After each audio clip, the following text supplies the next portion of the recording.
All right, Margo. And hello, everyone. Good evening, and welcome to our old-time radio hour reading. Hooray! Yay! We're happy you're here joining us tonight on this wonderful Wednesday evening. We hope that the thunder creates an ambiance in your room as you are listening to this wonderful episode. We're going to go around and say, hey, who we are and who we're playing, and then we'll get started. Hi, I'm Siobhan. I'm the announcer, and I'm the sheriff. Sorry. I'm Zach. I'm Cranston and Shadow. I am Grace and Foley, which is spelled F-O-L-Y. No, she's the whole Follies. Just all The of whole them. show. I am Craig Hagel. I'm playing Sir Roger Mathis and Silas Crossman. I'm Justin. I'm playing Sam and Harvey. And I'm Steven, and I'm playing Stebbins and Darrow. And I'm Lane, and I'm playing Margot Lane. And this episode, we had so much fun doing the shadow. We felt like we wanted to do the shadow again. And this episode is called The Ghost Walks Again. Ooh. So we will begin our story. Who knows what evil lurks in the hearts of men? The shadow knows.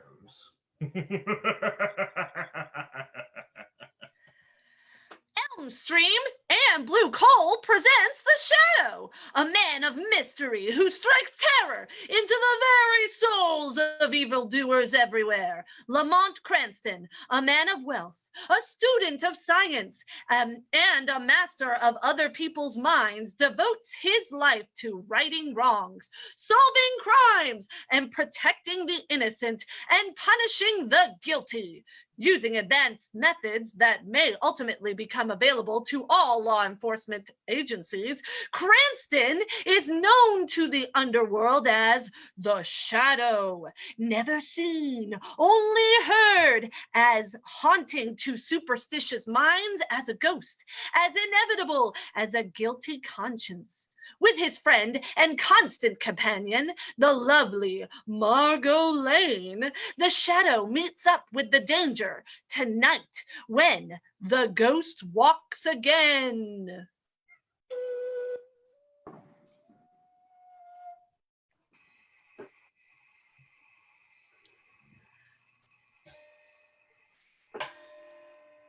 Night. Peaceful night has fallen on a small New England town. We hear footsteps of a couple from the town heading toward a village meeting, taking a shortcut through an ancient graveyard when suddenly... Sam, Yes. Sam, look! Up there by the big oak! Isn't that a freshly dug grave? Well, now it certainly looks like one. Odd. That section's been closed off. There have been no burials there in over 200 years. We'd better take a look. Hold the lantern higher, Sam. That's it. Say, that's the grave of Sir Roger Mathis. Now, who could have done that? I don't know, but it's a terrible trick. Desecrating a 200-year-old grave, the grave of the first governor of our colony. Whoever the meddler was should just... No meddler desecrated this grave. Who is that? Sam, look, walking toward us. His clothes are covered with dust. So old. Knee breeches, powdered hair, Puritan wig. Sam, look at his face. It's like a death mask. It looks like the old pictures of Sir Roger. I am Sir Roger. I have returned from the dead. I have returned to save thee and thy village from its sinful ways. It can't be. It can't be. Silence! If either of thee utters word, I shall run thee through with this sword. What shall we do, Sam? Thou shalt do as I command. The will of Sir Roger Mathis is law. To break it means death. Death!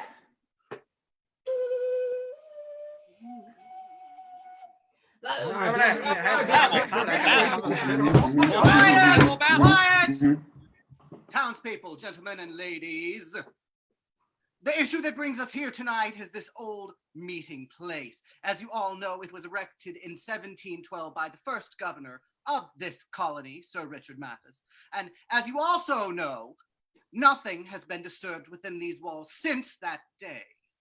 The furniture, the paintings, even the ancient punishment stocks and torture presses are all in their original places. Hey, now we That's right. Now! Yep. Some members have proposed that this hall, which has always been a private gathering place for the descendants of the first settlers of the village, be opened to the public as a museum. An admission price be charged. The proposition is an outrage. Please, Mr. Crossman. An outrage, I say. Thou art violating the very laws passed down to us by our founder, Sir Roger Mathis. Someone go into the next room and fetch the original ruling, written in Sir Roger's own hand. You go, Harvey. Yes, sir.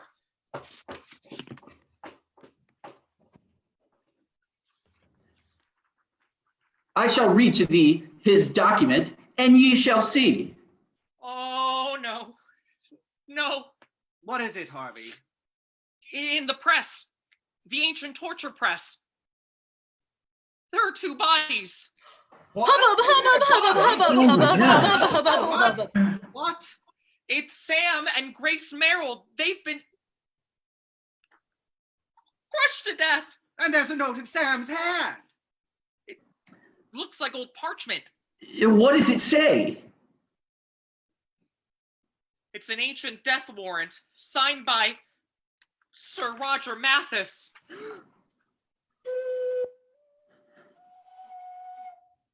And that was the night the whole thing started, Mr. Cranston. Oh, that's so gruesome, Lamont. Indeed, Margot. Sheriff, have the state police uncovered anything? Nope. They're as baffled as we. That's why I sent for you. Has the ghost of Sir Roger been seen before? Yes, Miss Lane, many times. And there have been others that have died by his hand. How many? 3. One was found in the stocks. Another hanging from the tree that was used for just that purpose in the olden days. A third was tied to the ancient ducking stool. We found him in the river drowned. Each one was clutching a parchment death warrant. Have there been any clues at all? Anything that would link these crimes together? Well, everyone who died was in favor of opening the old meeting place to the public. I see. But that only strengthens the people's belief in the ghosts of Sir Roger. They say this is his vengeance for proposing such a move. Aside from the ghost of Sir Roger, who is opposed to the opening of the meeting place? Quite a few would vote that way. The leader of the faction is old Silas Crossman. Was he present that first night when the bodies were found? Yes, he was. But you can't suspect him, Mr. Cranston. Old Silas is one of our leading citizens. His family was one of the founders of this village. Tell me, Sheriff, this ghost of Sir Roger, just where and when has he been seen? He's always been seen in the old meeting hall, usually at the hour of midnight. Very well. Then we shall seek out the ghost of Sir Roger this very night.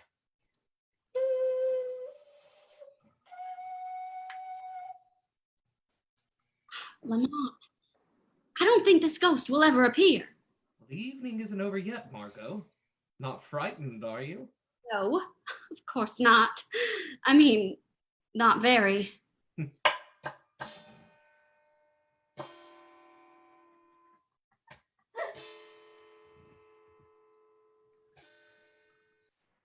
Listen. It's midnight, the hour for the ghost to appear. Sir Roger! Sir Roger! If you are within the sound of my voice, I defy you to show yourself. No one answers. Give him time, Margot. Give him a chance. Come on, listen. Well, that did it. He's heard me. He's coming. Give me that flashlight, Margot. Who called me? Speak up! Who summoned Sir Roger Mathis? Look there, Lamont. I did, Sir Roger. That face, it's not human. Why art thou here? We've heard a lot about you, Sir Roger. The fear you've created in this village. Thou art fools! The fate of the others will be thy fate as well. We have no fear. Come ahead. Begin your destruction. I am most curious to learn your powers. I select the time for my revenge. I see. Then you are not going to harm us tonight. Is that it? Very well. If you won't come to us, then we shall come to you. Stay where thou art. I warn thee. Come on, Margot. We're going up to meet Sir Roger right now. Hurry, Margot. Up these stairs. Well, Sir Roger. He's gone. But where? I have chosen not to meet thee at this moment. Where is that voice coming from? Listen to me, both of you. He must have gone through a secret panel. Thou hast defied the laws of Sir Roger Mathis, and by my sword thou shalt die for it. Stay tuned! The shadow will return as the ghost walks again. Woo! Canine crunchies can't be beat. They really are a special treat. Happy the dogs are those who eat nutritious canine crunchies.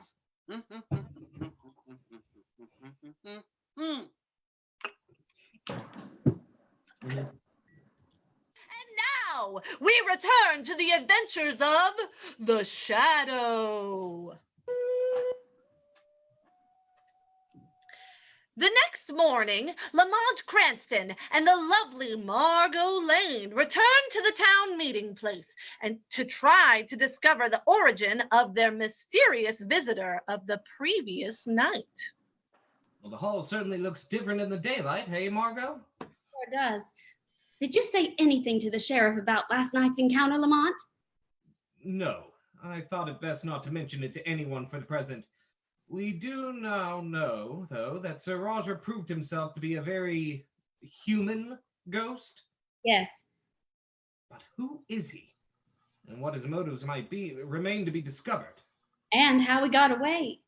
Yes, that's what we must find out right now. We're looking for a secret panel, I think. You started this in, Margot. And I'll look down by the speaker stand. If you find anything suspicious, call me. Well, this panel seems solid enough. No signs of any... Good morning. Oh, Sorry. I didn't mean to frighten you. all right. I just didn't hear you coming. I'm Edward Darrow. And I'm Lamont Cranston. This is my companion, Margot Lane. Oh, wonderful. It's lovely to meet you. Yes. Lovely. Yes. So the sheriff tells me you've been trying to track down our elusive ghost. Well, I'll be relieved if you succeed. Why is that? Well, I'm more or less the leader of the group who wishes to open this meeting hall to the public. And most of the rest of the group, well, it has met death at the hands of the ghost. Oh, you feel you might be next? Yes, sir. Have there been any attempts on your life? Not yet. Knock on wood. Although my uncle probably wishes there had been. Your uncle? Oh, Silas Crossman. Yes, he heads the opposition group. He's plenty sore at me. I see. So Have you discovered any clues to the killings yet? Oh, not yet. We were just looking around in here, having heard of the ghost, and knowing that all good ghosts use secret passageways and such. We hoped he might stumble on one. Say, perhaps I can help you. How? Well, I'm to be in charge of the restoration work in this hall, if it's ever opened to the public, and I have a sheet of the original plans at home. Oh, could we see them? Sure. I could bring them back by here tonight. Oh, by the way, I trust no word of this will get back to my Uncle Silas. He might, well... We shan't mention it to anyone. Okay, thank you. Well, until tonight. Goodbye. Bye. Goodbye. Margot, I think it's time we investigated Mr. Silas Crossman. I'm going to pay a call on him right now. The Shadow.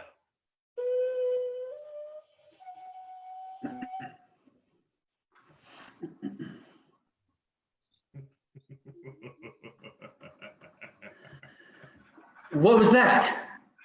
Sorry to interrupt your letter writing, Mr. Crossman.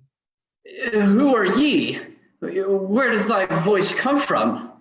I'm right beside you, Silas. Don't trouble yourself to look for me. No human eyes have ever seen me.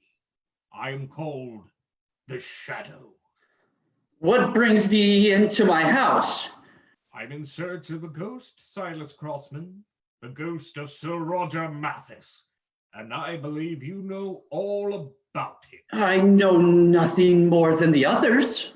Why are you opposed to the opening of the old meeting hall? Because the hall belongs only to those of the village. For hundreds of years, it has been that way. They shall not desecrate an ancient tradition. Those are the same words used by the ghost of Sir Roger. I'm aware of that. People aren't going to continue to believe that a ghost did the killings in this village. Soon they will know a human hand was responsible. And their suspicions, Silas Crossman, will fall upon you. And why me? Because of your behavior, the way you live, the ancient relics in this house, the quill pen you write with. In your speech, you use the antiquated thee and thou, just as the ghost of Sir Roger does. That proves nothing. You're wrong. That evidence alone would be enough to convict you in a court of law. Now tell me, what do you know about these killings? Nothing. I know nothing. Very well. I've given you your chance. Let me warn you, Silas Crossman. If you are the killer, you will pay for your crime.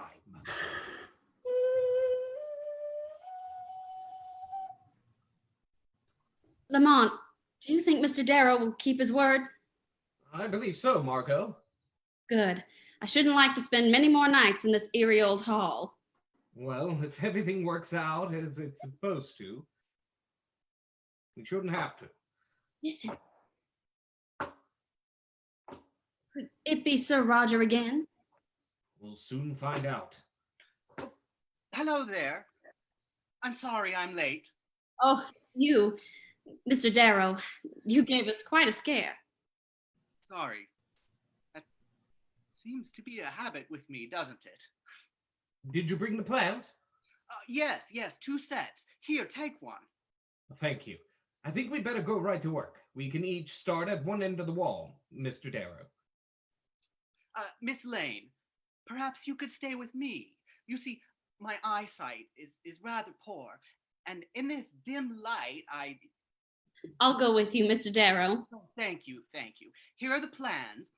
And here's my flashlight, Miss Lane. Well, just call out to me if you find anything. We can start right here, Miss Lane. Do the plans indicate anything? Well, there does seem perhaps to be one thing that would be right about here. Mr. Darrow, look, this panel, it moves. Why, so it does. I'll see if I can get a hold of it. There. Why, it's opening. Oh, we must call Lamont. Lamont! Shut up! Let me go! Let go of me. If you're so anxious to meet Sir Roger, I'll take you to him. Oh, let me go. Lamont! Lamont, help! Margot! In you go.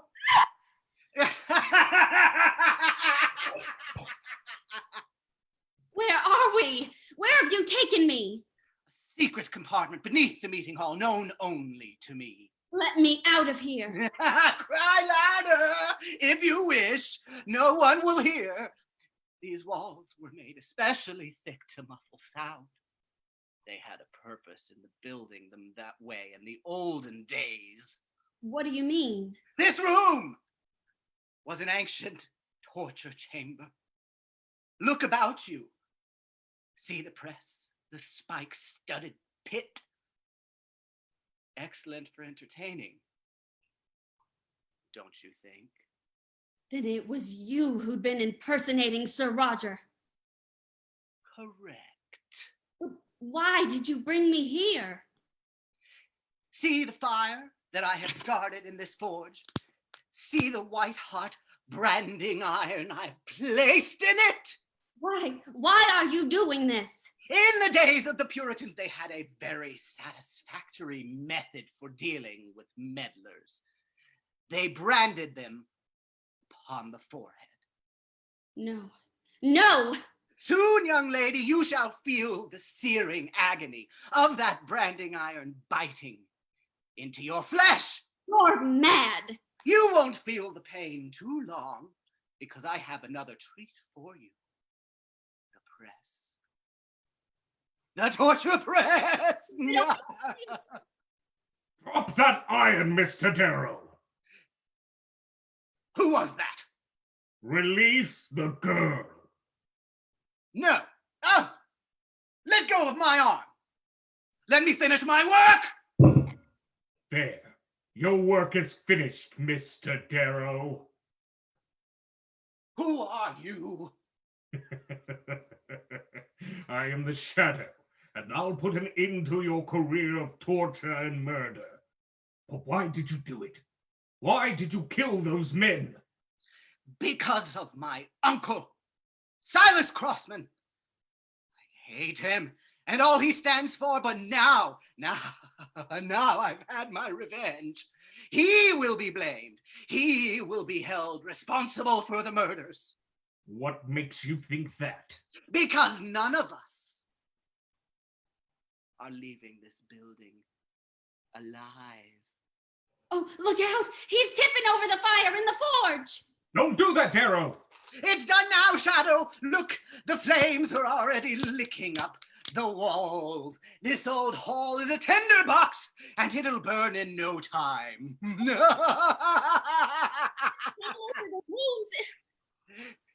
What are you going to do now, Shadow? We're getting out of here. Go to that door at the end of the hall room, Margot. If you can get up the doors, we have a chance to escape. Hurry!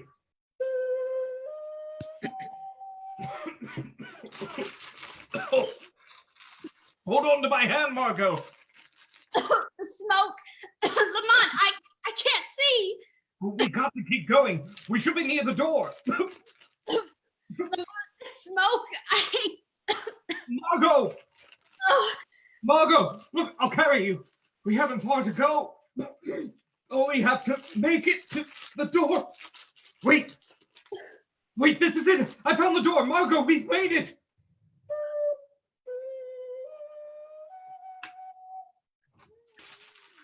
Yeah, look at the floor. What's all Oh this my for? God, How do you feel, Margot?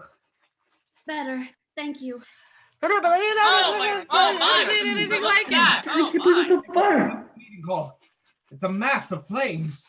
Yes, we got out just in time. Any signs of Darrow? No, and there's no hope for him now. Look, in the belfry of the meeting house, there's someone standing up there. Lamont, it's Darrow! Yes, look at him. He's waving his arms. shouting something to the crowd. Not, he's going to jump. Don't do it! Don't jump!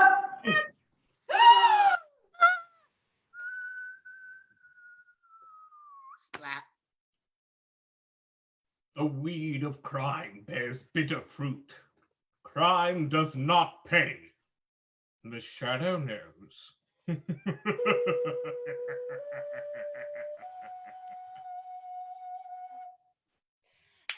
Scene! Yay! Yay! Yes, that ended on a wonderful note for this Wednesday evening. We hope you enjoyed this reading of The Shadow. Thanks to everyone around me. I don't know if that's the way it is on live. I never can figure it out, but thank you guys so much for joining me this evening. Thanks to Keone sitting. Is that Keone? No, it's not. Juno, Ah. Keone. All the puppies are there. And thanks to everyone. We want to make a shout out to Leanne Livingston. If you're watching, we love you and we hope you'll get out soon. Mwah. And to everybody else too. So thank you guys. Good night. Have a wonderful evening. And we hope to do this again sometime. Bye.